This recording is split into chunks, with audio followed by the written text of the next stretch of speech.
ಪ್ರಧಾನಿ ಮೋದಿ ಅವರನ್ನ ಟೆರರಿಸ್ಟ್ ಅಂತ ಅವಹೇಳನ ಮಾಡಲಾಗಿದೆ ಎಂದು ಆರೋಪಿಸಿ ಕೊಡಗು ಜಿಲ್ಲಾ ಬಿಜೆಪಿ ಯುವ ಮೋರ್ಚಾ ವತಿಯಿಂದ ಎಐಸಿಸಿ ಅಧ್ಯಕ್ಷ ಮಲ್ಲಿಕಾರ್ಜುನ ಖರ್ಗೆ ವಿರುದ್ಧ ಕುಶಾಲನಗರದಲ್ಲಿ ಪ್ರತಿಭಟನೆ ನಡೆಸಲಾಯಿತು. ಗಣಪತಿ ದೇವಾಲಯ ಮುಂಭಾಗ ಪ್ರತಿಭಟಿಸಿದ ಬಿಜೆಪಿ ಪ್ರಮುಖರು ಮಲ್ಲಿಕಾರ್ಜುನ ಖರ್ಗೆ ವಿರುದ್ಧ ಧಿಕ್ಕಾರ ಕೂಗಿ ಆಕ್ರೋಶ ವ್ಯಕ್ತಪಡಿಸಿದರು.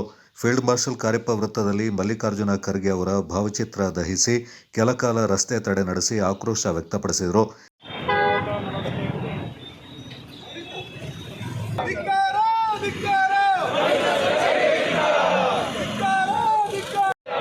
ದೇಶದ್ರೋಹಿ ಮಲ್ಲಿಕಾರ್ಜುನ ಖರ್ಗೆಗೆ, ದೇಶದ್ರೋಹಿ ಮಲ್ಲಿಕಾರ್ಜುನ ಖರ್ಗೆಗೆ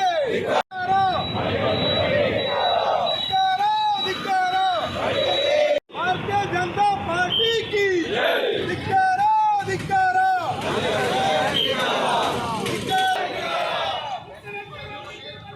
ಸರಿ ಕಡೆ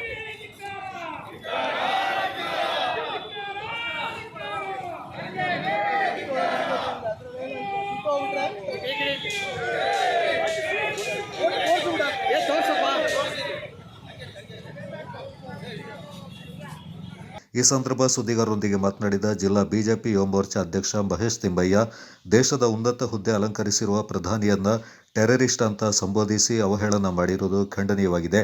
ರಾಹುಲ್ ಗಾಂಧಿ ಸೇರಿದಂತೆ ಕಾಂಗ್ರೆಸ್ ಪ್ರಮುಖರು ದೇಶ ಹಾಗೂ ದೇಶದ ಪ್ರಧಾನಿಯನ್ನ ಹಲವು ಬಾರಿ ಅವಹೇಳನವಾಗಿ ಸಂಬೋಧಿಸಿದ್ದಾರೆ.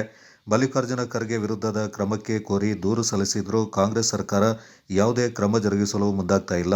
ಹಿಂಬಾಗಿಲಿನಿಂದ ಪೊಲೀಸ್ ವ್ಯವಸ್ಥೆ ನಿಯಂತ್ರಿಸುವ ಮೂಲಕ ಬಿಜೆಪಿ ಕಾರ್ಯಕರ್ತರ ವಿರುದ್ಧವೇ ಸುಮೋಟೋ ದಾಖಲಿಸಲು ಕುಮ್ಮಕ್ಕು ನೀಡ್ತಾ ಇದೆ ಎಂದು ಆರೋಪಿಸಿದರು.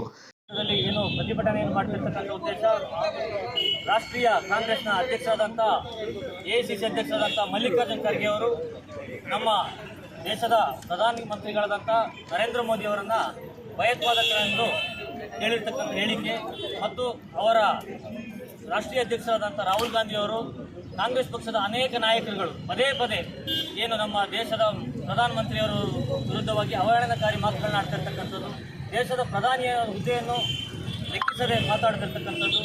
ಇವರು ವಿದೇಶಗಳಲ್ಲಿ ಹೋದಂಥ ಸಂದರ್ಭದಲ್ಲಿ ರಾಹುಲ್ ಗಾಂಧಿ ಸಹ ದೇಶದ ಪ್ರಧಾನಿ ಮತ್ತು ದೇಶದ ವಿರುದ್ಧವಾಗಿ ಹೇಳಿಕೆಗಳನ್ನು ನೀಡುತ್ತಿರ್ತಕ್ಕಂಥದ್ದು, ಕಾಂಗ್ರೆಸ್ನ ದುರಂಕಾರಿ ಮತ್ತು ಕಾಂಗ್ರೆಸ್ನ ಏನು ನಡವಳಿಕೆಗಳನ್ನು ಇವತ್ತು ಜಗಜ್ಜಾಹೀರು ಮಾಡಿರ್ತಕ್ಕಂಥದ್ದು.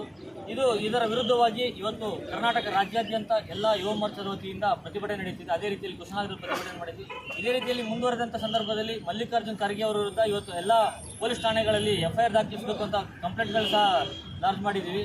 ಆದರೂ ಸಹ ಇವತ್ತು ಕರ್ನಾಟಕದಲ್ಲಿ ಇರ್ತಕ್ಕಂಥ ಕಾಂಗ್ರೆಸ್ ಸರ್ಕಾರ ಅವರ ವಿರುದ್ಧ ಯಾವುದೇ ರೀತಿಯಾದ ಕ್ರಮಗಳನ್ನು ಕೈಗೊಂಡಿಲ್ಲ. ಆದರೆ ಮಲ್ಲಿಕಾರ್ಜುನ ಖರ್ಗೆನೇ ದೇಶದ್ರೋಹಿ ಅಂತ ಪೋಸ್ಟ್ ಮಾಡಿದಂಥ ಸಂದರ್ಭದಲ್ಲಿ ಇಲ್ಲಿ ಕೊಡಗಿನಲ್ಲಿ ಇರ್ತಕ್ಕಂಥ ಪೊಲೀಸ್ ವ್ಯವಸ್ಥೆ ಇವತ್ತು ಸುಮೋಟ ಕೇಸ್ಗಳನ್ನ ದಾಖಲು ಮಾಡ್ತಿದೆ. ಆದರೆ ಇವತ್ತು ಇದುವರೆಗೆ ಮಲ್ಲಿಕಾರ್ಜುನ ಖರ್ಗೆ ವಿರುದ್ಧವಾಗಿ ಏನು ಹೇಳಿಕೆಗಳನ್ನು ಕೊಟ್ಟಂಥ FIR ಅನ್ನು ದಾಖಲು ಮಾಡಿ ಅಂತ ಕಂಪ್ಲೇಂಟ್ ಕೊಟ್ಟರು ಸಹ ಇವತ್ತುವರೆಗೆ ಯಾವುದೇ ಒಂದು FIR ದಾಖಲಾಗಿರುವುದಿಲ್ಲ. ಆದರೆ ಜಿಲ್ಲಾ ಬಿಜೆಪಿ ಪ್ರಧಾನ ಕಾರ್ಯದರ್ಶಿ VK ಲೋಕೇಶ್, ಮಹಿಳಾ ಕಾರ್ಯಕರ್ತೆ ಗೀತಾ, ಜಿಲ್ಲಾ ಯುವ ಮೋರ್ಚಾ ಉಪಾಧ್ಯಕ್ಷ ನವನೀತ್ ಪೊನ್ನೇಟಿ, ಪ್ರವೀಣ್ ಮಲ್ಲಜಿರ, ಪ್ರಧಾನ ಕಾರ್ಯದರ್ಶಿ ಪ್ರಸಾದ್ ಚೆಂಗಪ್ಪ ಮತ್ತಿತರ ಪ್ರಮುಖರು ಈ ಸಂದರ್ಭ ಪಾಲ್ಗೊಂಡಿದ್ದರು.